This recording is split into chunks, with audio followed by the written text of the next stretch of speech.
नमस्कार, मैं आचार्य संजय स्वागत करता हूँ और स्वास्थ्य गुरुकुल यूट्यूब चैनल पे।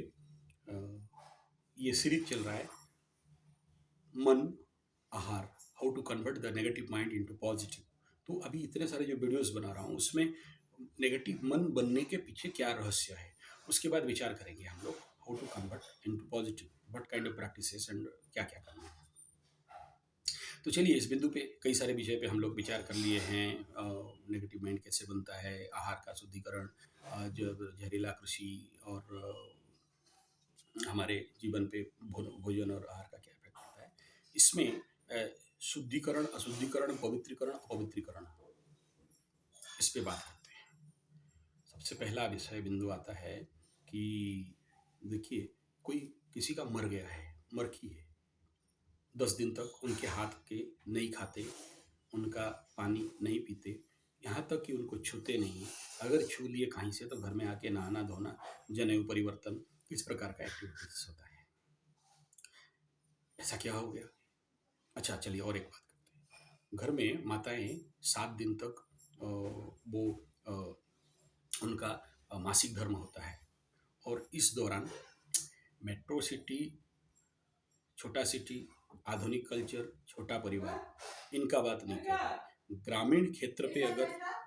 ग्रामीण क्षेत्र पे चले जाएं, या जो क्लासिकल फैमिली, अभी भी कुछ खानदानी चीज़ बचा हुआ है, धर्म उनके घर में अभी भी बचा है, जिनके नहीं है वो काला अंग्रेज बन गए हैं, एजुकेटेड इडियट बन गए हैं, धर्म अधर्म नहीं मानते, शुद्ध अशुद्ध पवित्रता अपवित्रता नहीं मानते, उनका बात छोड़ दो। लेकिन जहाँ थोड़ा बहुत भी बचा है ऐसा कल्चर, भारतीय कल्चर, तो आप देखेंगे वहाँ जब 7 दिन का उनका मासिक धर्म होता है, तो वो ऐसे घर पे माताओं को, नारियों को, लड़कियों को आइसोलेट करके रखा जाता है, एक जगह में बैठे रहते हैं। घर का बाकी सामान छूने के लिए अलाउ नहीं होता है, बाहर जाने का अलाउ नहीं होता है, एक ही जगह में वो लोग स्टॉक होके रहते हैं। उनका उनका हाथ से दिया हुआ खाना तो दूर, पानी पीना तो दूर, उनको छूना या उनका वस्त्र कपड़ा को भी छूने का विधान भारतीय परंपरा संस्कृति स्पेशली जो उच्च वर्ग हैं उन पे नहीं होता है। क्यों नहीं होता है? क्या कारण है?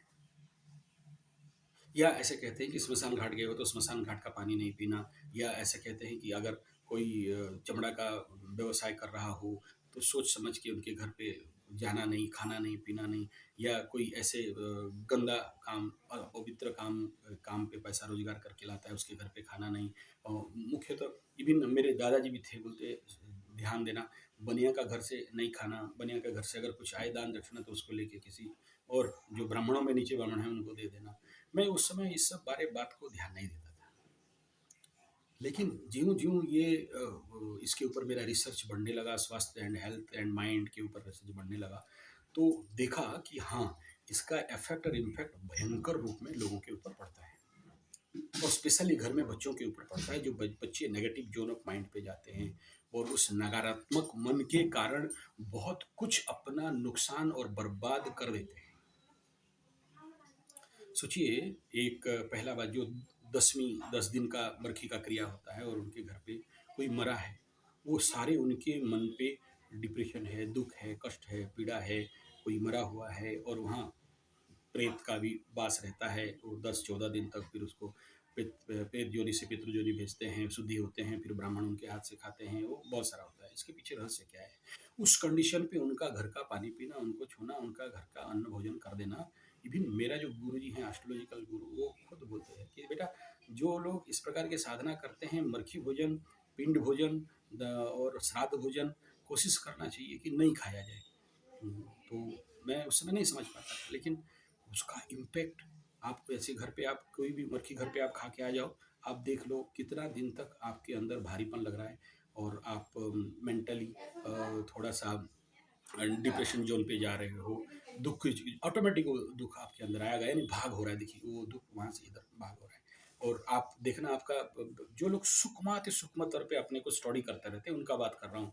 जो लोग थोथले मन मन के हैं, जो जिनका मन उतना इफेक्टिव नहीं है, उनका बात अलग विषय है।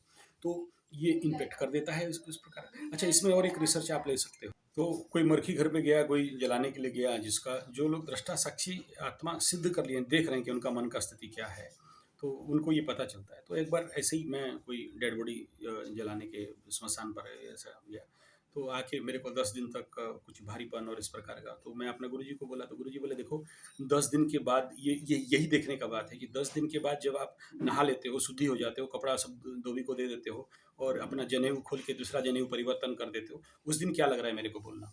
और नेचुरली मैं जब उसको प्रैक्टिकली फ़ील किया, मेरा गुरुजी बोले मैं तुम्हें आगे नहीं बताऊँगा, क्योंकि मैं बोलूँगा तो तुम मन पे बाँध लोगे बात को और उसी हिसाब में तुम फ़ील करने लगोगे। मेरे को बताना कि हो क्या रहा है। और उसके बाद मैं देखा कि शुद्धिकरण के बाद, जनेऊ परिवर्तन करने के बाद और अपना वस्त्र वगैरह धो के और दाढ़ी मूँछ काट के आने के बाद, मैं देखा कि हल्का लग रहा है।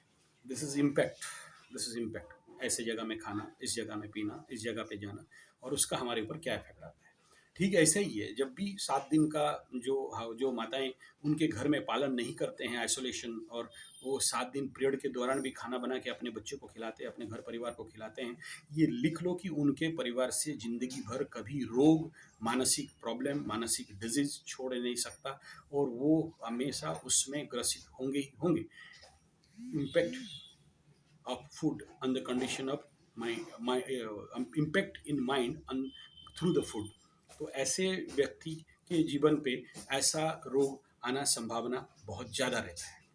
एक बार ऐसे ही मेरे गुरुजी के साथ फंसा, हम लोग गाड़ी में 400-500 किलोमीटर गए थे, आते हुए रास्ता पे ऐसे जंगल रास्ता में आए, खाना नहीं मिला, एक छोटा सा होटल था, तो गुरुजी का कंडीशन देख के मैं बोला चलो थोड़ा सा यहाँ, आप तो चावल रोटी अनाज वगैरह तो नहीं खाएंगे, लेकिन कुछ चाय और बिस्किट ही ले लीजिए, अगर कुछ नहीं है तो फंसे हुए हैं, अवस्था देख के व्यवस्था करना पड़ेगा। तो निकले, मेरे साथ गए, जाके देखे अरे वो होटल में वो माता जी है वो दे रही है, मैं नहीं खाऊंगा। बोला ऐसा क्यों बोल रहे हो?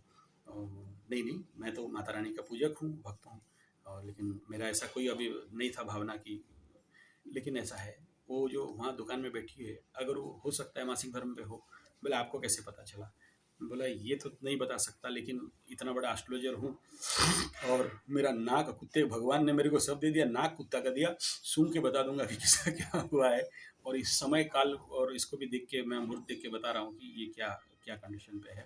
तो मैं नहीं खाऊंगा, तुम्हें खाना है तो खा लो। बोला जब गुरु नहीं तो चेला किस बात का। तो फिर हम लोग वहाँ से निकल गए और पानी पी पी के ही वो उनको आना पड़ा। तो ये इफेक्ट रहता है अन्न के ऊपर और इसके ऊपर। और मैं ऐसे ऐसे घर परिवार में जाके देखा हूँ जहाँ माताएं पीरियड के दौरान खाना बना के अपने परिवार को खिलाते हैं, बच्चों को खिलाते हैं। उनका बच्चा, उनके घर में जो बच्चे होते हैं, उनके घर में जो बुजुर्ग होते हैं, फिजिकली तो बीमार रहते हैं, मेंटली बीमार तो रहते हैं, लेकिन बहुत भयंकर नेगेटिव इम्पैक्ट उनके घर परिवार पे आना दिखाई देता है।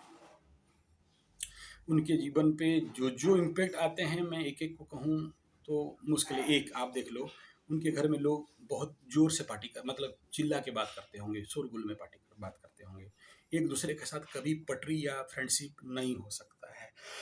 होगा तो कम रहेगा। उनके घर में चोर उचक्का आने का चांसेस बहुत ज़्यादा रहता है। उनके घर पे आसपास पड़ोसियों के साथ उनका अच्छा संबंध, रिलेशन, हैप्पीनेस नहीं रहता है और उनका पैसा मैक्सिमम डॉक्टर, नर्सिंग होम पे जाता ही जाता है। पांचवा, उनके बच्चे गलत रिलेशन, इलीगल रिलेशन में फंसते हैं। उनको धर्म अधर्म भेदभाव उनको पता नहीं चलता है और उनके ऊपर देवी प्रकोप होना स्वाभाविक है। और ऐसे खाने वालों का जीवन पे प्रेत बाधा होने का बहुत बहुत बहुत चांसेस रहता है। प्रेत बाधा इन द सेंस, देखिए आप इसे माने नहीं माने, साइंटिफिक है नहीं है, फिजिक्स है, मेटाफिजिक्स है, मैं नहीं कह रहा हूँ, लेकिन मेरे पास ऐसे बहुत केस आते हैं कि देखो मैं सोया था और मेरे को देखा मेरा पैर कोई खींच लिया, मेरे को कोई आके थप्पड़ मारा, मेरे को बाल खींच लिया, मैं सोया था मेरे ऊपर लगा कि छाती में कोई चढ़ गया है और दबा रहा है मेरा गर्दन। इस प्रकार के वह रहम बहम आना। बस में बैठे हैं, बोल रहे कि अगर ये खिड़की से भूत आए तो, प्रेत आए तो, राक्षस आए तो, कोई हाथ घुसाए और मेरे को खींच के ले जाए तो इस प्रकार के मेकअप माइंड इनका बनने लगता है। और मैं क्या गिनाऊँ, मेरे पास बहुत एक्सपीरियंस है, वीडियो बहुत लंबा हो जाएगा, इम्पैक्ट इसके ऊपर क्या क्या होते हैं। तो ये मैं ये इन वीडियो में ये कह रहा हूँ कि जो नेगेटिव माइंड का फॉर्मेशन आज कॉन्शियस कॉन्शियस और कलेक्टिव कॉन्शियस माइंड पे चारों तरफ जो ये देखने के लिए आ रहा है, इसके पीछे जो कई सारे कॉजेस में बता के आ रहा हूँ, उसमें से ये एक सबसे बड़ा कॉज है। और इसका समाधान क्या है बोलने से पहला तो बलि वैश्य करके ही भोजन करें, सोच समझ के खाएँ, कहाँ खाना है, नहीं खाना है उसको देखें, किसके घर जाना, किसके घर से पानी पीना, नहीं पीना उसको देखें, अपना पानी खुद लेके चलें। इस प्रकार का बहुत विषय है। लेकिन अगर कोई इम्पैक्टेड, अफेक्टेड, रिएक्टेड हो चुका है, नेगेटिव माइंड पे अब ग्रसित हो चुका है, उस कंडीशन पे वो क्या करेगा? कुछ भी करो होने वाला नहीं है, ये एक ऐसा खेल है और 1-2 दिन पे होता नहीं है। और कृष्ण भगवान गीता में भी बोले हैं, अभ्यासेन तो कौन्तेय। अब ये अभ्यास कैसे करोगे बिना गुरुकुल का, बिना इस प्रकार का स्पेशल साधना शिविर का? जब 1 महीना आप आते हो तो पहले आपका मन को ट्रेन करना पड़ता है, फिर उसमें जब कुछ पॉजिटिव चढ़ाया जाता है। जैसे ब्रूस ली का वो जो डेमोन्स्ट्रेशन है ना कि फुल ग्लास लेके आए हो, इसमें जितना ज्ञान दे देंगे वो नीचे गिर जाएगा। तो ठीक ऐसे ही है कि जब तक आप माइंड को साफ नहीं करते, मनशोधनम नहीं होता, ऊपर से कितना पॉजिटिव पॉजिटिव पॉजिटिव थॉट, भावना और क्या क्या भी डालना है डाल दो, तो कुछ होने नहीं है, क्योंकि वो जो बेस है वो मंदगंदा वेला हो चुका है। अब इसमें आप कितना भी अमृत डाल दो, वो शुद्धिकरण नहीं होने वाला है। तो first vacant the mind, empty the mind. और उसके लिए हम लोग का एक महीना का, 1 साल का, 3 साल का, 5 साल का स्पेशल मनशोधनम का साधना शिविर चलता है। 1 महीना का पीडीसी, पर्सनालिटी डेवलपमेंट कैंप, 1 महीना का हम लोगों का how to convert negative mind into positive leadership development, इस प्रकार का हम लोग शिविर करवाते रहते हैं। आप लोग इसमें आ सकते हो, ज्वाइन कर सकते हो और फिर 1 महीना में आप रिजल्ट देख सकते हो कि क्या हो सकता है, आपके अंदर नेगेटिव माइंड पॉजिटिव में कन्वर्ट हो रहा है, नहीं हो रहा है, कैसा हो रहा है। और उसमें बहुत सारे मेडिटेशन इत्यादि भी हम लोग, मैं आऊँगा इस विषय पे अगला वीडियो पे। ये तो एक लंबा विषय है। तो वीडियो अच्छा लगे तो लाइक शेयर कमेंट सब्सक्राइब जरूर करिए। धन्यवाद, नमस्कार।